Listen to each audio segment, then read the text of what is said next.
Hello everyone. My name is James. This is the video number 11 of the series about this game. I've been working in the enemies assets, and I think I'm going to make a mix between these ones and these ones. I'm not going to use this one. So that's it. I'm going to work. This is the hour number 11. I've been working in this project like 10 hours and I have achieved this. So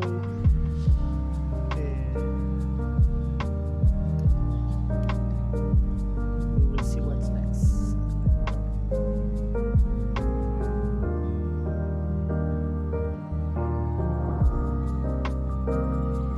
This is By Krishnamurti's first discussion with young people at Brockwood Park, 22nd of June, 1969. May I talk for a little while? And then if you think it is worthwhile, we can discuss what we have talked about. Will that suit you? That is, we'll discuss, not casually, but seriously. Because we are dealing with very serious problems. And we can reduce these problems and approach them intellectually, and therefore never solve any of our problems, or emotionally or sentimentally, which again doesn't resolve any of our deep issues. It's only, if I may suggest, that when one is very, very serious, not in the sense of long face and sanctimonious hypocrisy and all that kind of stuff, but when one is actually very serious inwardly, then perhaps we could discuss the issues which this speaker is going to raise. Will that be all right? Ça vous va? Yeah.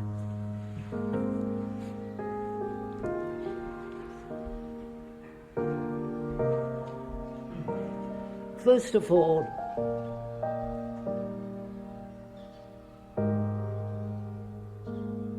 when one sees what is happening in the world, not only in England but also in the various parts of the world, conflict in every form is rampant. Conflict in all relationships between human beings, and conflict within oneself. This one observes not as an idea or as a speculative intellectual formula about which we can discuss casually, but when one really goes into this problem and observes it very, very closely, this conflict, whether it's Vietnam or in the Middle East or in the racial riots in Europe, in America, and the class prejudices and so on, conflict, battle, struggle, violence exists.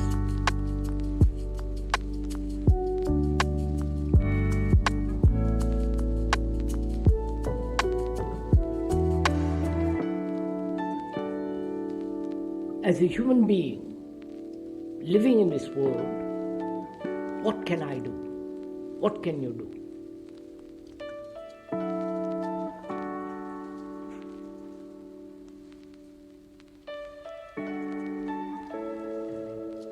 Will you join a political party to reduce the conflict, outwardly as well as inwardly? And that's been tried. One has joined so many political parties, the center, the left, the right, the extreme left, extreme right, or breeding more and more and more division, conflict. I think that's clear.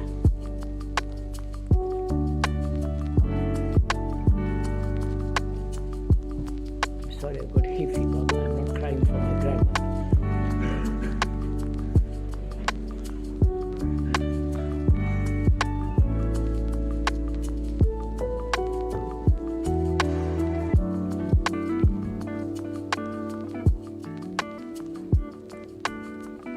As a human being living in this world and not withdrawing from it into some absurd monastery or into some kind of ideological conceptual life, but actually living here, what can a human being do? Not only outwardly in action,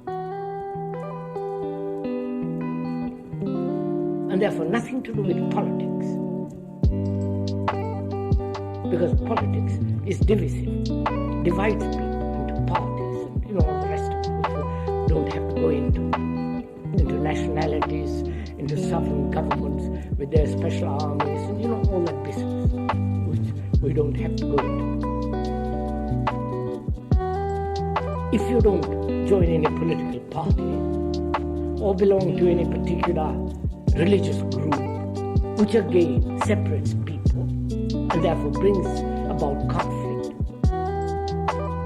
We can't all become Hindus. Even among the Hindus, they're always battling with each other. We can't all become Catholic. Again, there would be differences in Catholic point of view, and therefore there would be struggle and so on. If you deny, don't belong to the political gang or to the religious gang, what is one to do?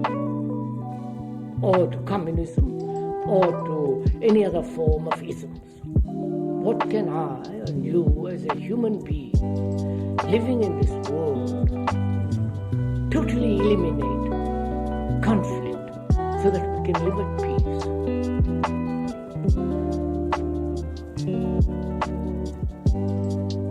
This has been a tremendous problem right through historical times, and man has struggled to live in peace by forming communities, by obeying certain authorities, religious, political, or so-called the authority of those who call themselves gurus, self-realized entities, the enlightened beings, and so on, so on, so on. Man wants to live at peace, but apparently that is not possible. Even when one takes drugs and all the rest of it, that doesn't bring peace within oneself. You may have temporary, if I may use the word, aberration, but that is not peace. And one must have peace, inwardly as well as outwardly. Outwardly, the social structure, which is so unfair,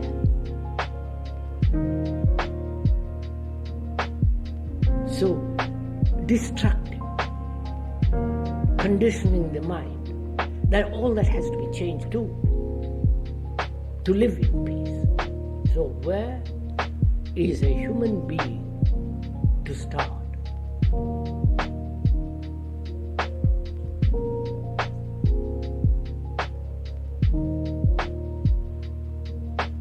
As a human being, there is conflict within, in all his relationships, with his wife, with his neighbor, with his government, with his society, with his community, and so on, within. And because there is this conflict within, there is also that conflict projected in his action as competition, greed, possession, power, prestige, and so on.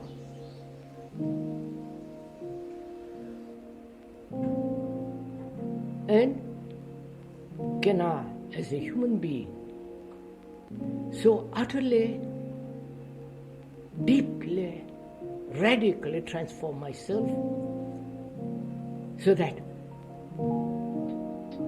there is no conflict in me, therefore I may be able to bring about a different social structure, a different order, so that we can all live at peace. And is that possible for me as a human being, as well as you as a human being, to transform ourselves?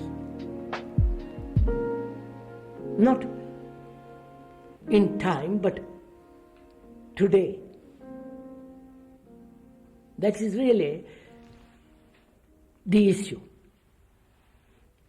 We can reduce all the complex problems of social relationship between man and man.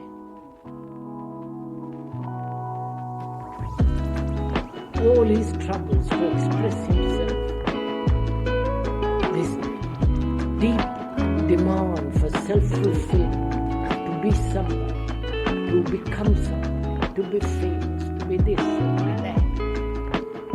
In all that, there is this constant battle within oneself. So if we could resolve this question of contradiction, conflict, struggle within oneself, then perhaps one could live not only in all relationships with peace, but also perhaps we'll be able to create a different kind of social order. That's what I, as a speaker, sitting unfortunately on a platform, I don't know why, but there it is. That's what's the problem I would like to deeply come to grips with it.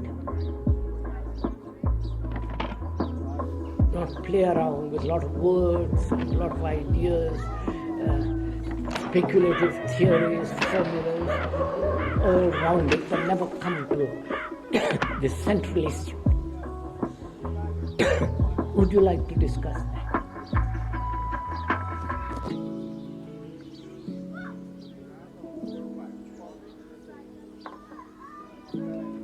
And if you would like to discuss it, we'll have to go into it very deeply. And are you willing to go into it very deeply, not superficially and casually, but see if in our life, first be aware of the conflict, be conscious of it, know all the implications of it, the contradictions, the divisions, the feeling of lack of order and therefore disorder, seeing all that, becoming conscious of it, can we then go into this question whether it's possible to utterly eradicate the contradictory, opposing elements in us which breed conflict.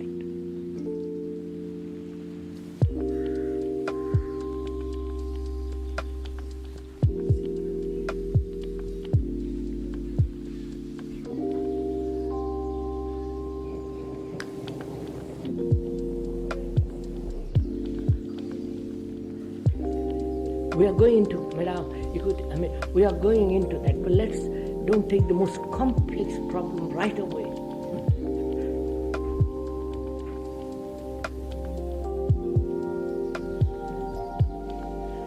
Here I am aware, I am conscious, whatever word one may use, that there is conflict in me or in you as a human being.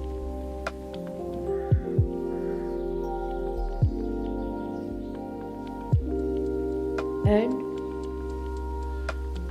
that conflict must have some form of release, and it becomes either neurotic, emotional, intellectual, or the escape from it through some form of religious, speculative ideals and all the rest of it, or political action, extreme, left or right. Am I or you completely aware of that you are in conflict. Not what brings about that conflict. We'll go into that. What are the causes, if there are any causes? And will the causes of the discovery of conflict, that discovery of the cause, will the conflict end? And so on. We'll go into that presently. But is each one of us aware of this? Up and down, this contradiction, this constant, vacillating, uncertainty, disorder, confusion. To be loved, not to be loved, to feel, the great cauldron, the mess in which we live.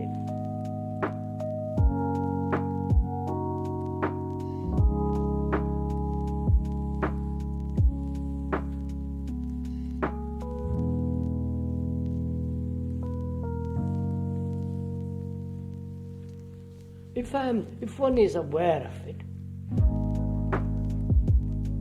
then we can find out what are the causes of it. And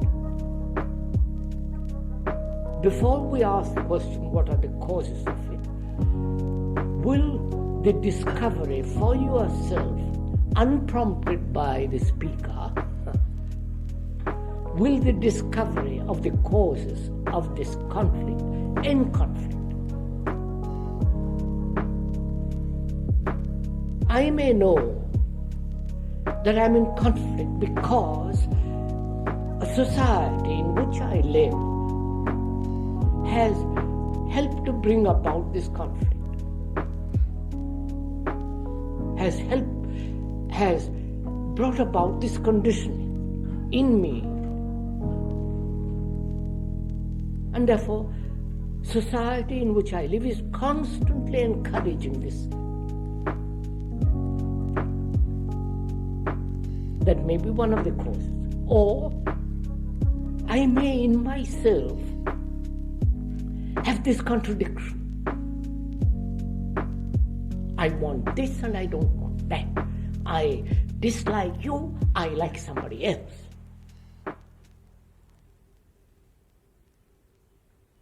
I see you living in a big, rich, happy house, and I am nobody. Living in a little room, and I'm boiling with jealousy, anxiety, fear.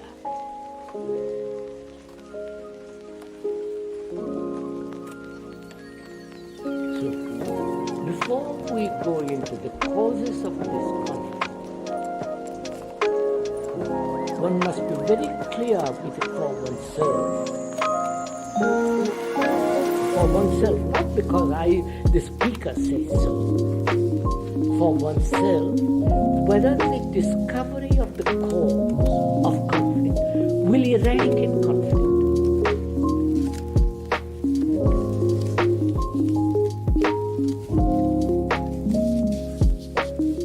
And is the discovery of the cause an intellectual process, analytical process?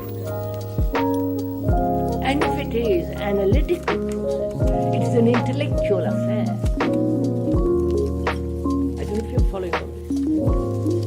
And therefore divisive, therefore separated. Intellectually, I can discover what the cause of this conflict is. But that discovery is made by analysis.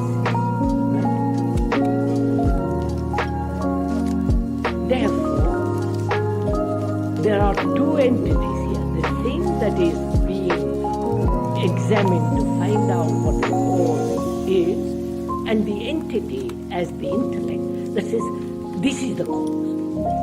I don't know if you're following. Therefore, there is the division between the discovery of the cause and the intellect that says, I have discovered it. Then what am I to do? So then again there is conflict in that, right?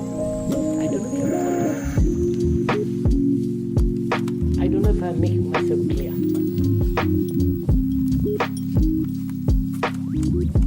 Let's put it this way. To discover the cause of this enormous conflict in the world and in oneself, is it a process of analysis?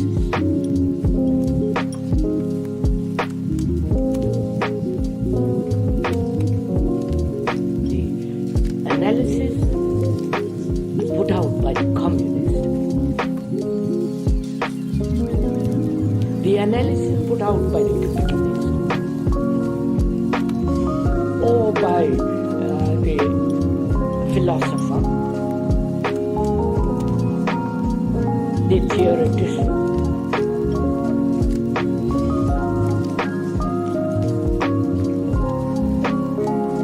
And I read these fellows, I don't know why, but one does, unfortunately. And I say, yes, I like that. I like that concept. I like what that author says, the causes of this conflict are, and I accept it. And having accepted it, there is a division between the fact of conflict and how to deal with the conflict.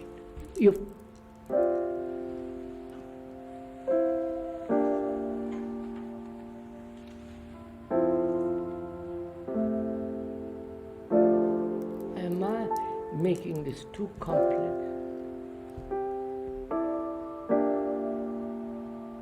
So let's look at it. What are the causes of conflict?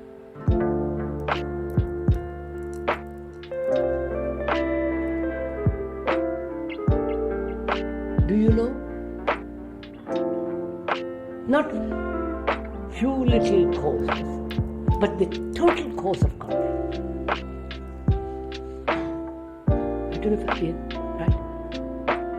If I take the little causes, little by little, and put them together and say this is the central cause, it is not. I don't know, right? By putting little parts together, it doesn't make the whole. Right?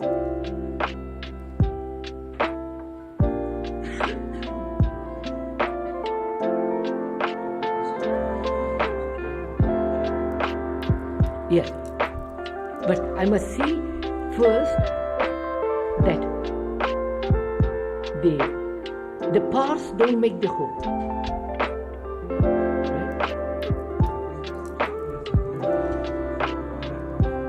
Right? No, not the whole of the whole cause of conflict. We're going to find out. We're going to find out. We're going to find out. Are there many causes? Or there is the understanding of one cause which will resolve the whole problem of causes. I don't know.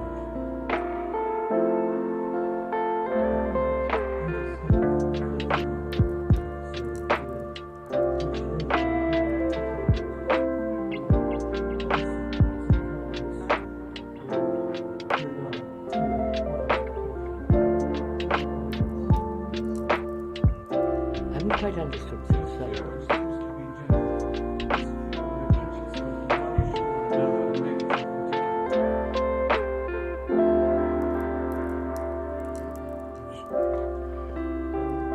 Now, you see, sir, if we go into this question of fear, is that the cause of conflict? Is that the cause of conflict? Maybe.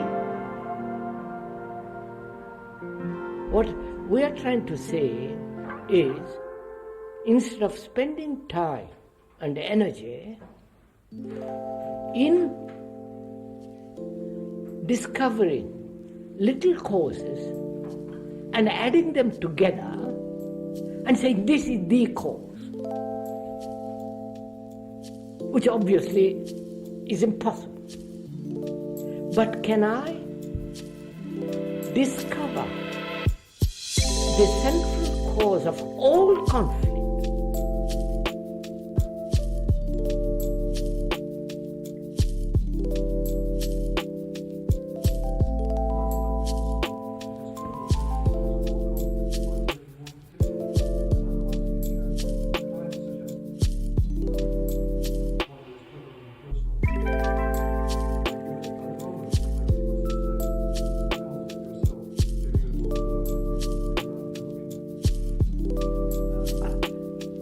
You're talking about me. I'm a conflict. People sitting around me, looking at me. No. Let's disabuse you of that. I'm shy by nature. I don't like publicity. I don't like to sit on platforms.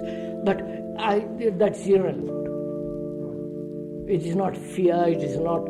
I said there's something has to be said. Let's say it and get it over. No, the personal doesn't enter into it at all. Therefore, there is no conflict. Surely.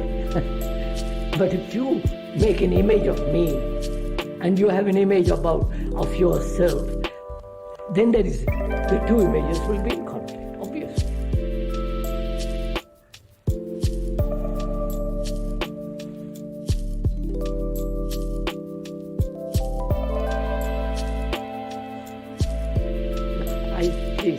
Let's stick to this one point. Are there many causes for this conflict? The conflict being fragmentation. One fragment opposed to another fragment. One idea opposed to another idea. This contradiction of desire, contradictions of purposes, contradiction of ideas, which we have. So there are these contradictions, fragmentations, pieces opposing each other, right? Which is the me, which is my personality, which is my existence, my life. I am ambitious, and I say, for goodness sake, I want to live at peace. The two are contradictory, are impossible. I am lonely, and therefore dependent, and there is a contradiction immediately.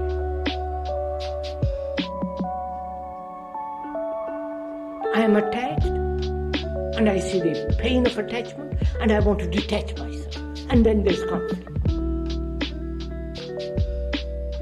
So, the me, my existence is this fragmentation. That's my life.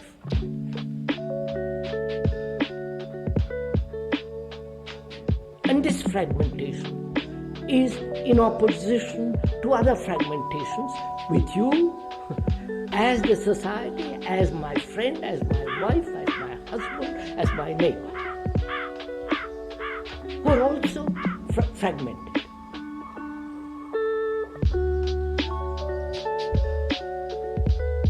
And I know the cause of this fragmentation. The society, my own desires, which have been encouraged by society, my fears, and therefore speculative ideas about God, about truth, about religion, about what society should be, should not be, my desire to be secure in my relationship with my job, with my wife, with my neighbor. And I jolly well know there is no such thing as security, because there can be an explosion, everything is over tomorrow. And that's my life. From morning till night. And therefore, these fragmentations, these opposing elements in me breed this endless conflict.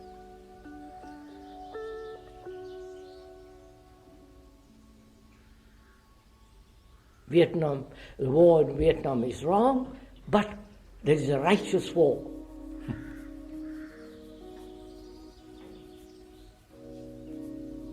I'm not totally, completely at peace, and there's war within me, and I like this particular war and I don't like that war. And so on and on and on.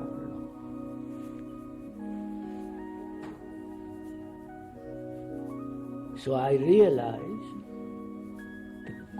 the immense cause of this conflict is fragmentation within.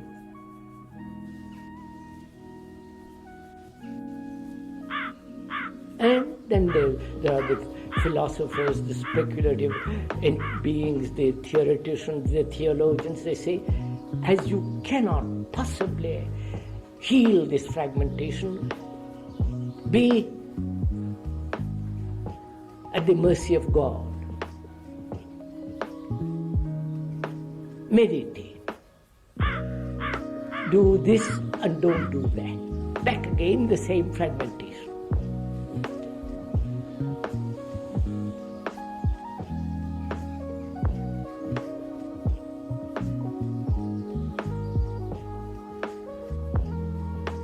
So to commit oneself to a particular course of action, political, religious, social, and so on, becomes utterly meaningless as long as this particular activity breeds fragmentation in me and outside of me. Therefore, I will not join anything. I will not belong to any group, including the Brockwood group. If there is such group, I hope there won't be.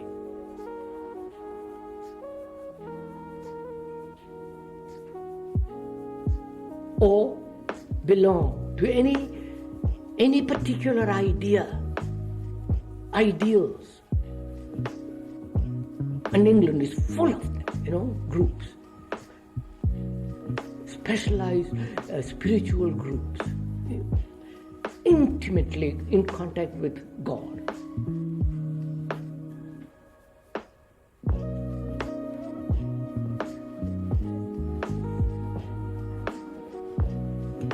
Beg your pardon, I can't hear.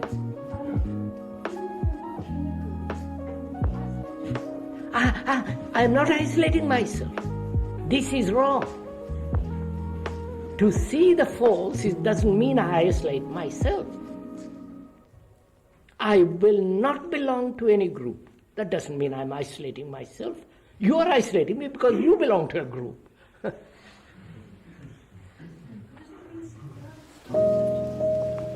Beg pardon? No, wait, look at, please. You haven't stopped searching for security. But is there such thing as security? I invest all my love, my affection, my being in a woman or in a man, and the next year later he looks at somebody else and lost. There is no such thing as security. And but yet I want it. So there is conflict, which is fragmentation, and so on. So, when I say I will not belong to any religious, political, social, communist, ideological group at any price, doesn't mean I am isolating myself. You are wrong to belong. You shut me out. I don't shut you out.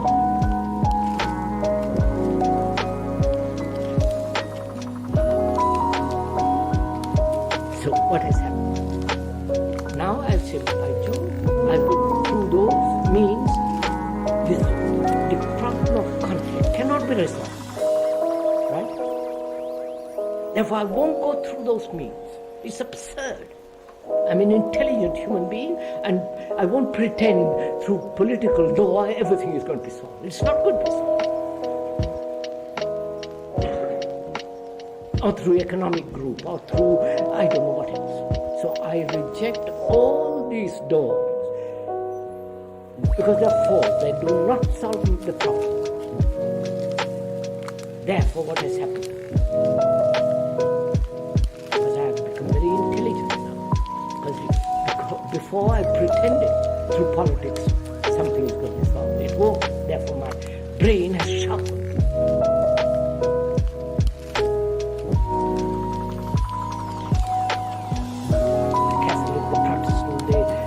Whatever the religion is, that too is nonsense. Or the latest guru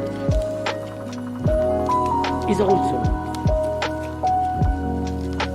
So I reject all that, and I can only reject when I see the meaning of it, the implications, which doesn't mean I have become isolated. On the contrary.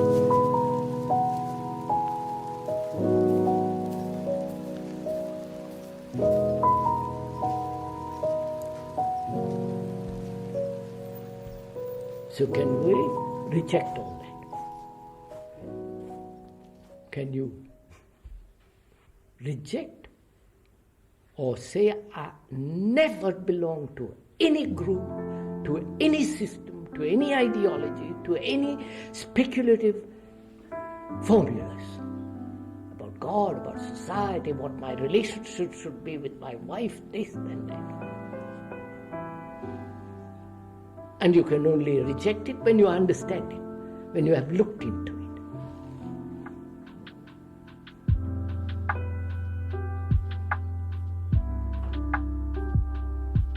I want security with my husband or wife. Can I have it? Honestly, can I really have it? Security. Therefore, the wife is a means to what I want, which is security. And this desire for security, for comfort, for safety, is what I call love. And is it love?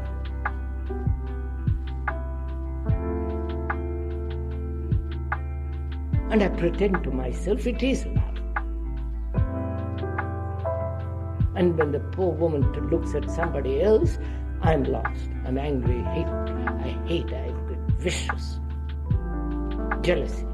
And that's part of love, I say. That's also love.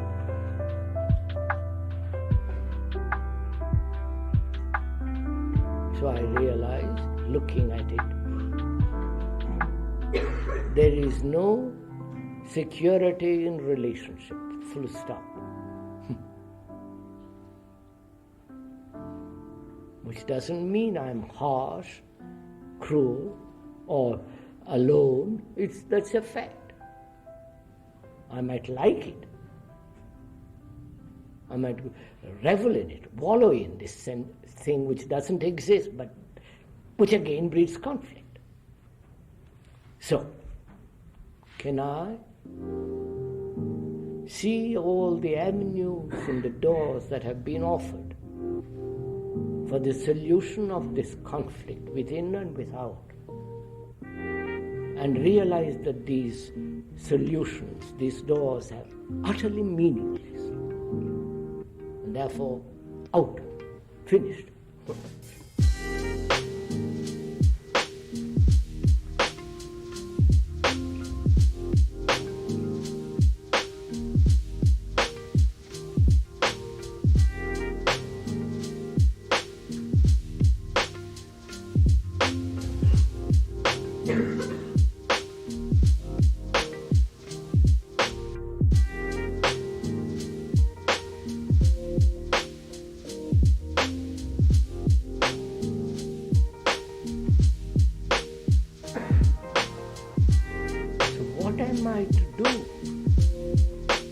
Rejected all the helping hands won't take anybody's hand. But I've left, this conflict is there. I've rejected that, but still it is there. What shall I do? How am I to resolve this conflict? First, that's not first resolved within and then without. It's a total process, it's a whole movement of it. How am I to resolve it?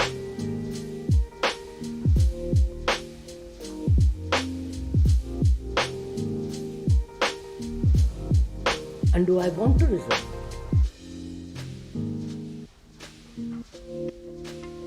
Because after all, a mind has to be occupied apparently with something. Either with the kitchen, or with the husband, or with the children, or with the society, or with some idea and so on. It has to be occupied. At least it feels that's got to be occupied. So, being occupied with conflict is another form of entertainment for oneself.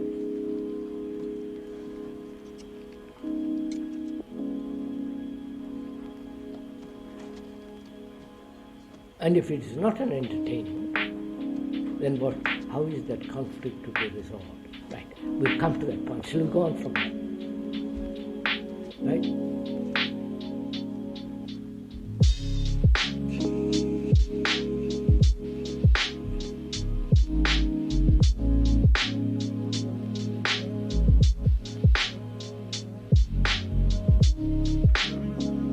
Now, sir, what will you do facing with this problem? It's in your lap, in your hand. Nobody to help you. No church, no God, no theory, no politician, no guru, nobody. It's there, it's yours.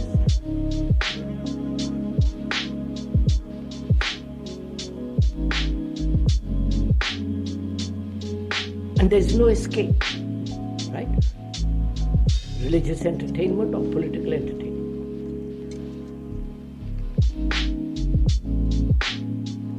So how will you deal with this?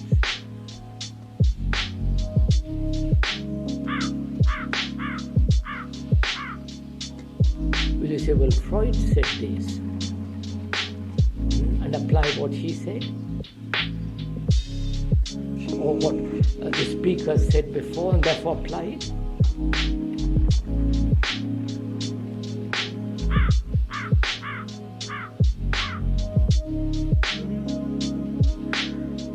Well, sir, it becomes really quite very important to find out how for oneself, not relying on any theory or any person or any idea. Say, well, here it is, I've got to solve it. Because one can't live with conflict. If you do, one becomes neurotic, frightened, ugly, vicious, all the rest of it. So you've got it in your lap. How will you deal with it? Will you turn to some authority?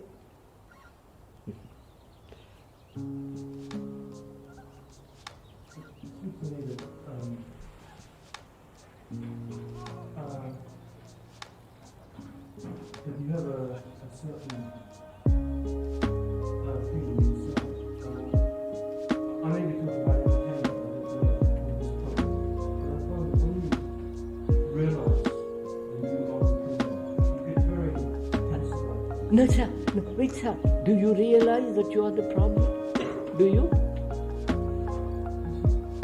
What I'm trying to say is that when this happens, there is something that becomes very interesting. You're going along and you keep tying yourself up in a knot. When you, through this kind of feeling of getting in a knot and realizing that you can't do that, and kind of, well, this stop at the same time. May I take my coat off?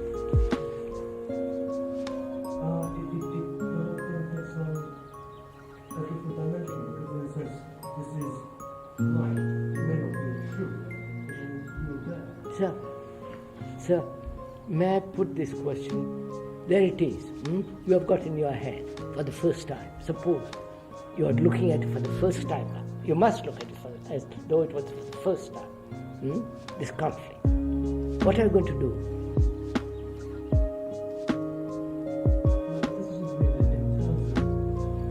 I don't want words. I don't want your explanation. I don't want your what are you going to do with this thing? Now you see, you are facing the problem. Not that you have faced the problem and the memory of it, how you resolved it, but you are now facing it as though for the first time, without any authority, without any, not having read a book or listened to anybody. There it is. You are on a journey by yourself and you've got to find the way out of it.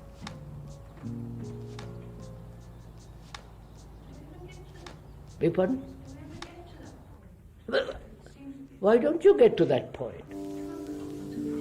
Huh? Well, then be uncomfortable. You know what? Then don't please discuss. Then go away and play golf or whatever you do. You see, it's too uncomfortable and yet you want to solve it. You can't have both.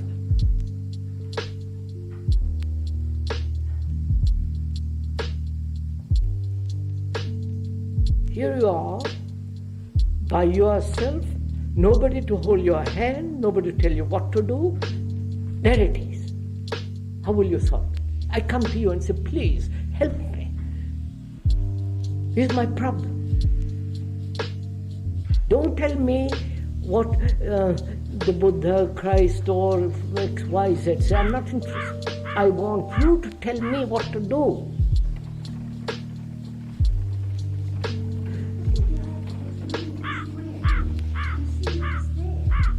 Look at it, please, madam. Madam, look at it now, squarely, and see what happens. Tell me.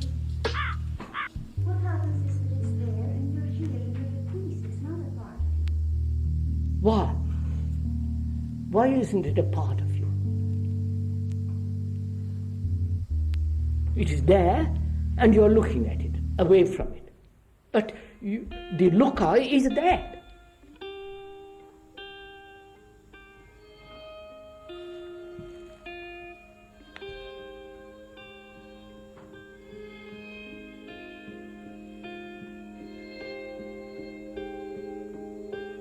Why do you create this division?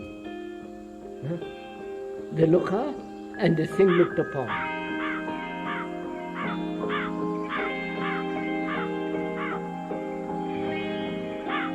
How will you solve it? Not how you look at it, what you will do. How do you grapple with this thing? When you know when you are hungry, what to do. You know very well when you have got sexual appetite, what to do. You know very well when you are angry, what to do. You know, if you follow, you act. You do something. You don't sit down and say, well, am I different from my anger? Am I different from my hunger?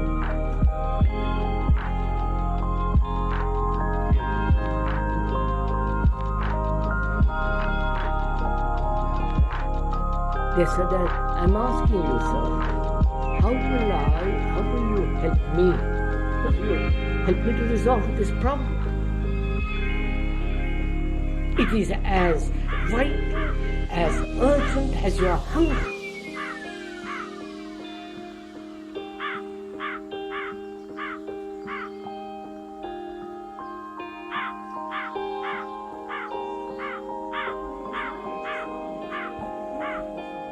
Everybody? All right, remove the desire. Find out. They say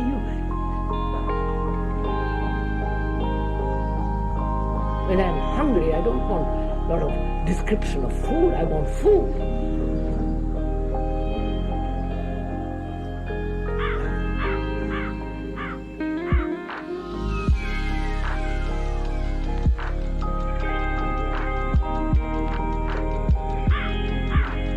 Big problem, sir?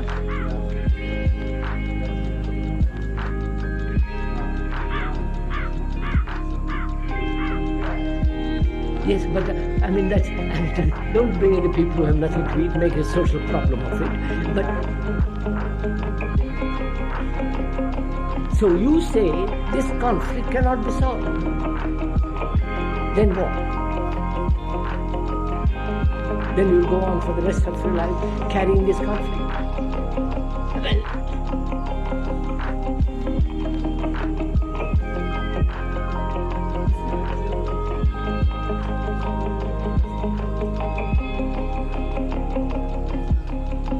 So there is the conflict of war between nations, conflict of economic pressures.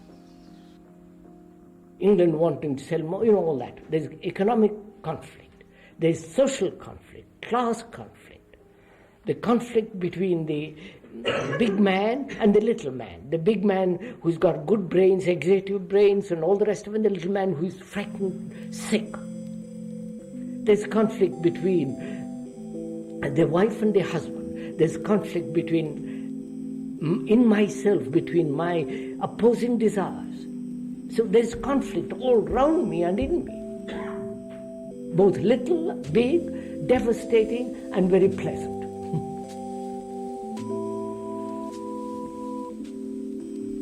And I've lived that way all my life, and I say that's enough. I want to find a way out of it. I don't want to live anymore with conflict. Little or big. Because I see for myself, it's utterly stupid to live that way. No meaning. To die with conflict, be born with conflict, and what's the point of it all?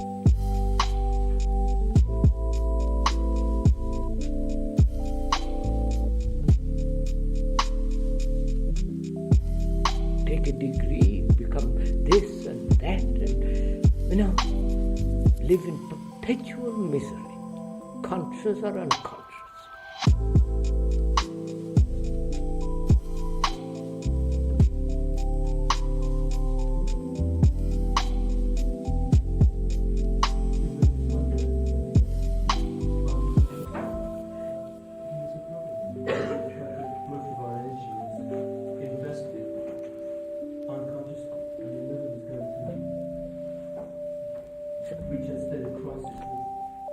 Yes, sir. Unconscious, conscious, all the rest of it. The fact is there. What am I to do?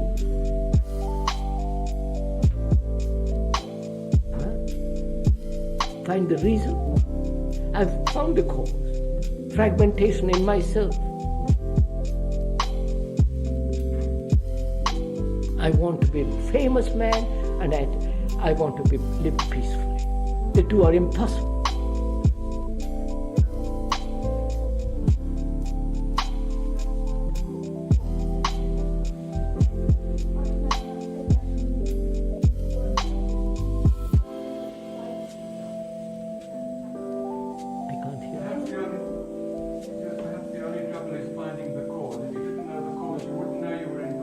I'm showing you, sir, the cause. There is fragmentation. That's one of the major causes that bring about contradiction. She says if you didn't know that, perhaps you wouldn't have conflict. Oh, if I didn't know that, wouldn't I have conflict? Most of us live in conflict and don't know why it exists. So living in conflict, I turn on the radio and I think I have no conflict. Or run off to church, or the football, or political, all the... There is conflict, all right. I may not know the causes of it, but there is conflict.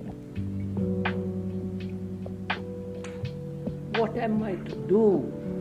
You see, you're all avoiding the issue. or you don't know what to do, right? Right? You don't know what to do?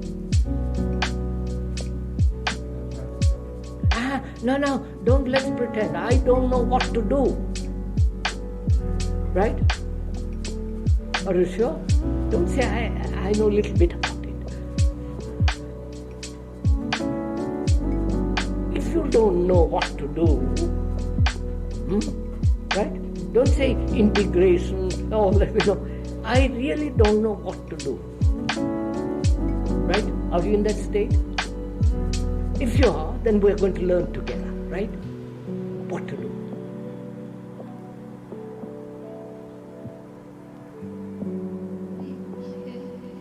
We're going to learn together what to do. It's not I am teaching you or you are teaching me. But together we're going to learn.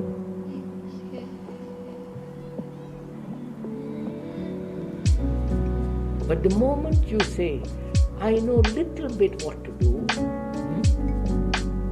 then you are not in a state of learning. To learn, there must be humility. But if you say, I know little bit about it, you're already beyond the pale of humility. So I want to learn. I really mean it. I want to learn about this conflict. Learn. Not apply what I have learned about conflict. I want to learn what it is, why it is.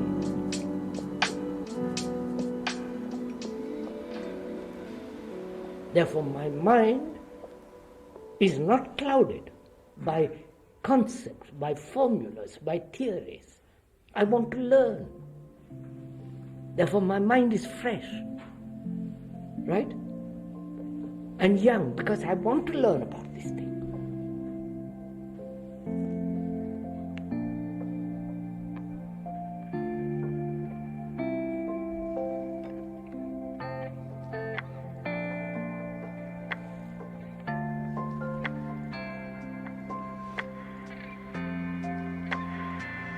So I'm not going to learn from anybody, right?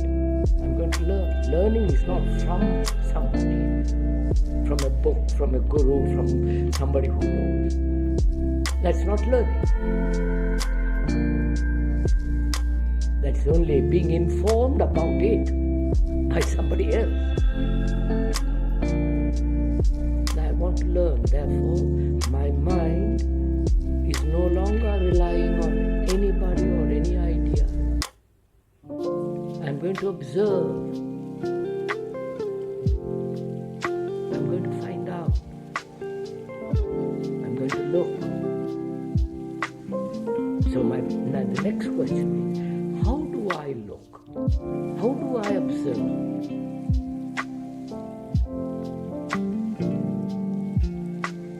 That matters immensely.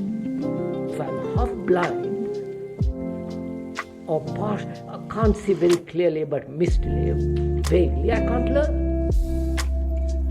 Right? To learn, I must look very clearly. Look at the page very, very clearly, minutely, so that there is no distortion. No interpretation, just to look at what is. Therefore, I must be very clear that my eyes and my mind have no prejudice, no twists. Because if I observe, and if there is a twist in my mind, I cannot see it as it is, but what is it? Crookedly. De trop. Pardon.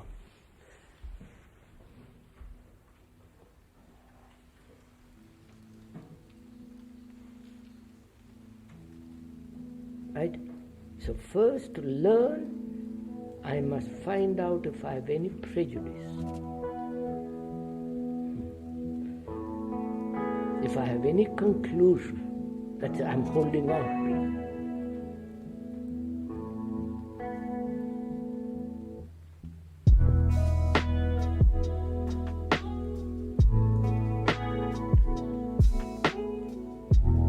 And if I have, I'm going to learn about that. Right? I'm going to learn about my prejudice. Why I have prejudice, or a tradition, or a conclusion through which I look at this conflict. Therefore, my concern now is no longer a conflict, but how to look. Right?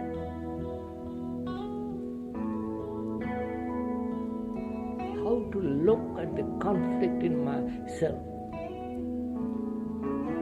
Not the conflict, but what my eyes and my mind are, and to look, they must be very clear.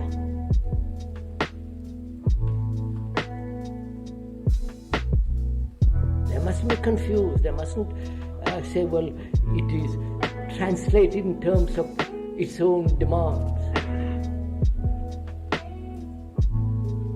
Is this all getting a little bit too much?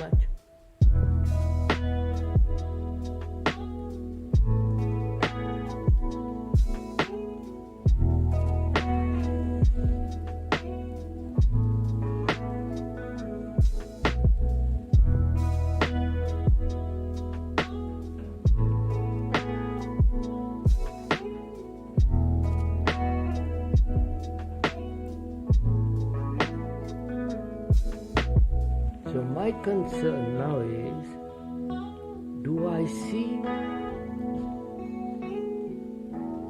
anything, not only conflict, anything with clear, unruffled eyes that are not disturbed but can see, look, without any distortion? Then only I can learn. Like a child, I can then learn because I have got a fresh mind.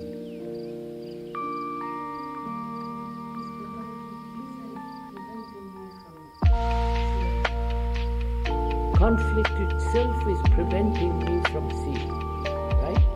You're saying that.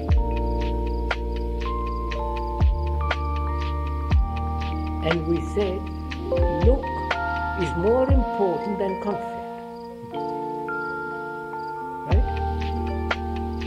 Look, to learn, is much more important than the conflict itself. If I know how to learn, then I can apply that state of mind to find out and learn about conflict. Right? If I can't look at a tree clearly without the image or the tradition or the botanical knowledge about that tree, then I'm not looking at it. Then I'm not intimately in contact with that tree.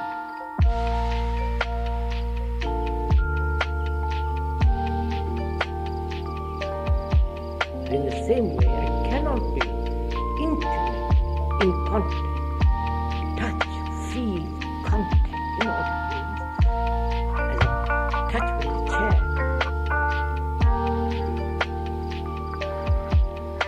Which conflict? If I come to it with any form of desire, wishing to change, any form of distortion in my mind, I cannot possibly be in intimate contact with conflict. Therefore, the importance is now changed to seeing. Therefore, I've lost interest in conflict for the time being, right?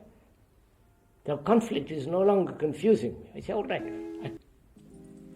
to look at that tree or at your neighbor or at your wife, husband, or at yourself without the observer.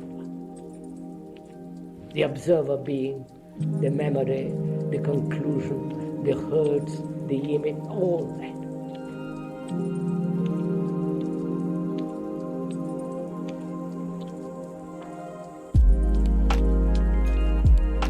Surely, then only you are in contact.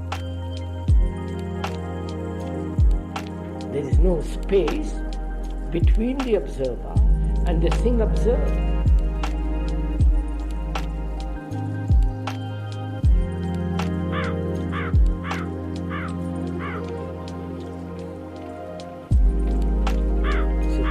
So can I look at this conflict without any distortion? Saying, I want to get rid of it, I want to live peacefully, I wish I hadn't it, what are the causes of it? You know, just to look.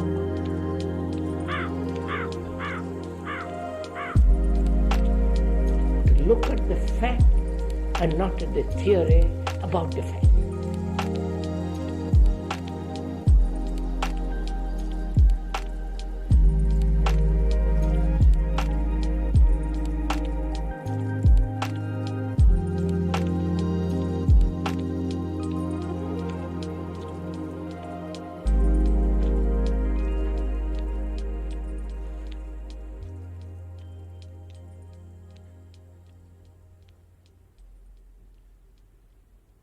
And in fact, I'm learning.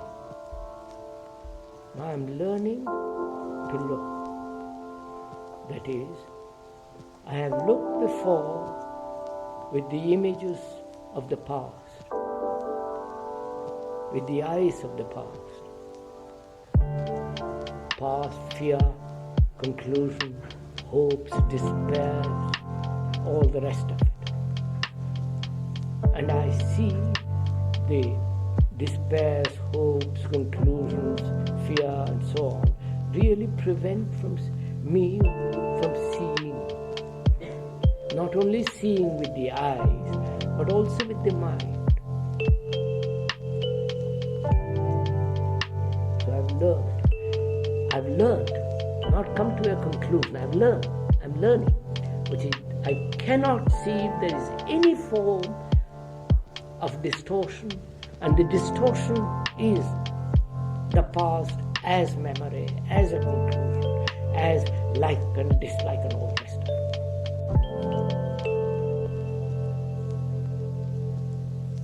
So I can look at that conflict now without wanting to get rid of it.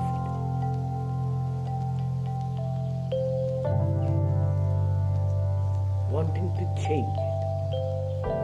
Because I dislike conflict, therefore I want to change it. And therefore there is already a distortion. Therefore I'm not learning.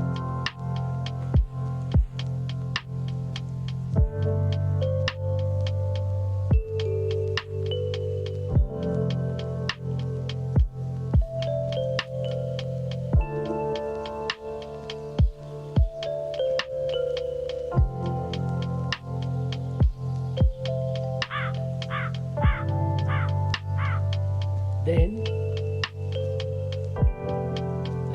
the mind is intimately in contact with conflict. The mind then is not different from conflict. It is conflict. Right?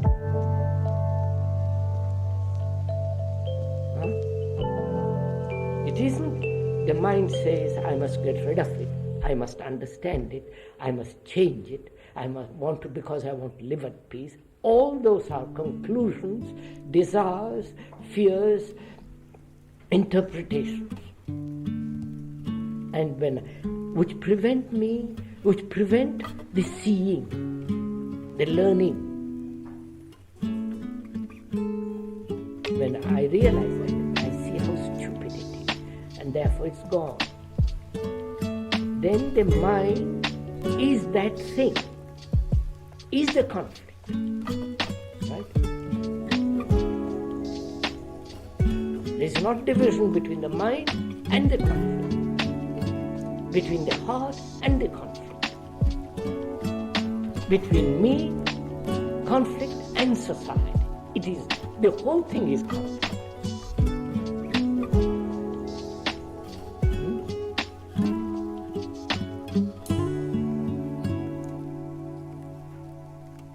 Then there is no resistance to conflict. Which doesn't mean you accept conflict.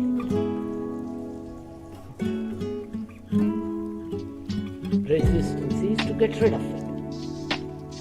It's a form of resistance.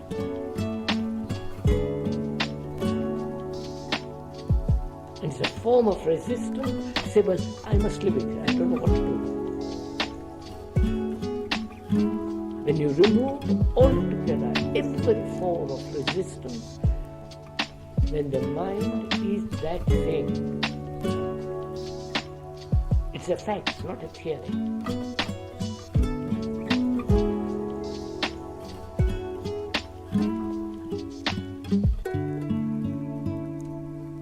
So the mind is the cause of conflict.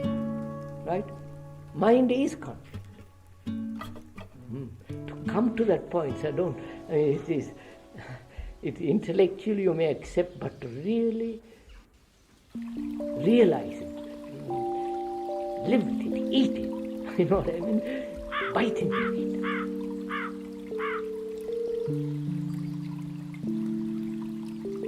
The mind, not only the mind of my mind, the mind of the world, the inherited mind, the racial mind, the collective mind.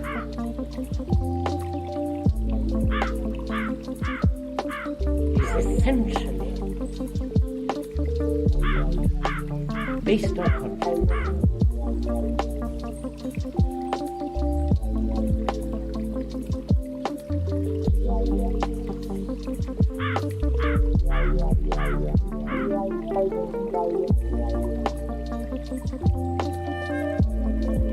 And when the mind realizes that it cannot do anything about itself, which is conflict, the mind becomes